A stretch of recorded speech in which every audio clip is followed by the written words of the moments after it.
We're talking all things election this afternoon. Let's get you an appraisal of the 2024 general election. And of course, a discussion on what happens next and where the power lies. We're joined this afternoon by independent election analyst Michael Atkins, and Terry Tselane is also joining us. He's the chairperson of the Institute of Election Management Services in Africa. To both of our guests, thanks very much indeed for joining us. Michael, I want to begin with you. Important for institutions like the IEC, of course, to have the trust and the confidence of the people. Do you think that that's been eroded in any way since the declaration of the elections and the results yesterday? Yes, thank you. Good afternoon. And you're correct that that trust is paramount. I think we can start by saying that the sweeping claims of rigging and all of that have not been substantiated. So I don't believe that any of those major claims have had any foundation advanced. I would look at two aspects. On Wednesday night, there were a lot of stories of voter experiences that were not so good. Voting in the dark, for example. And I'm not convinced at the moment that all of those anecdotal accounts were correctly answered or fully answered or addressed. So to me, there are some questions about voter experience, the long queues. It was said, oh, high turnout, but it turned out that there wasn't a high turnout. Then there are some, again, anecdotal cases of small errors in results that are coming through, that these have not been tabulated. And let me just say straight out, my own vote in the regional ballot wasn't counted. In my voting station, my wife and I voted for a party, that party was given 0. And there have been quite a few of those kinds of things.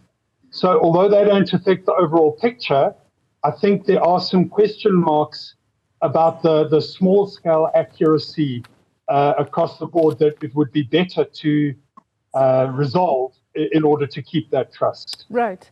And that's why we say every vote counts, right? Because it does. I mean, if that happened, as it did in your voting district, if it happened 100 times, that's big enough of an issue for us to be concerned about.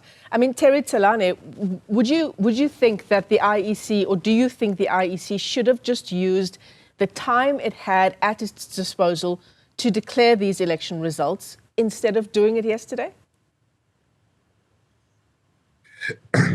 Well, I'm not too sure what kind of issues the Commission was dealing with. If they were satisfied that they have actually dealt with all the Section 55 objections, then there would not be any reason for them to just wait and not declare the results of the elections. But from what we have seen, it appears to me that there were quite a number of objections that could have been dealt with, and that some of the political parties were not satisfied about the way the Commission has dealt with. And the fact that the Commission still had a few more days in terms of the legislation, I would have suggested that they perhaps give it more time in order to be able to deal with those issues, so that at the end of the day, they are able to carry with them the legitimacy of everybody accepting that they have actually given them an opportunity and a hearing in relation to this particular complaints that they have. Michael Atkins, I imagine an institution like the IEC, and perhaps like any other institution, will reflect, they will now debrief, and they will have to evolve, right? What kind of reflection do you think is going to be at play for the IEC over the weeks and the months to come? What should they be looking to improve on, especially given, of course, the introduction of the third ballot in our national election? I can't speak particularly for the IEC's internal evaluation and review processes.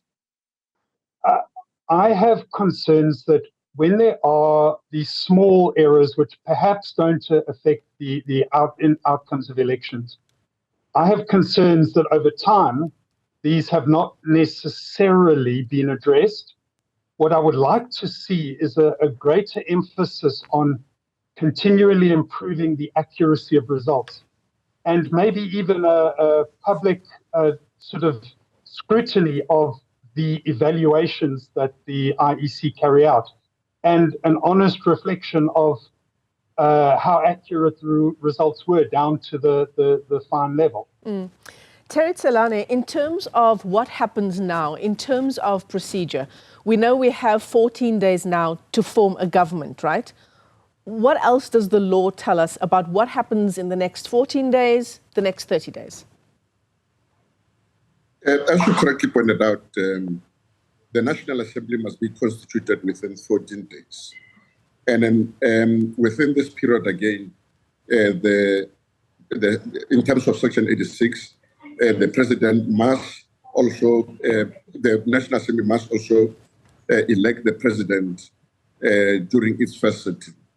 However, before that process starts, the Speaker and Deputy Speaker would have to be elected first. And the Chief Justice has already issued instructions in terms of the election rules of how this particular process is going to go. And then immediately after the election of the Speaker and the Deputy Speaker, the Deputy Speaker then takes over for the election of the President. If the President, if there is no agreement amongst the political parties in terms of the person of the President, this aspect you will find in Schedule 3 of the Constitution, and essentially in terms of Section 8, subsection 2 of Schedule 3, and if there is still a deadlock, then the National Assembly will be given 7 days within which to try to get an agreement on a candidate. But if that candidate is not, they're going to keep on repeating this. And then if they do not manage to get a person who is the president within 30 days, then the Speaker, who in terms of Section 50 now will be the acting president, will then have to dissolve the assembly and the new election be called.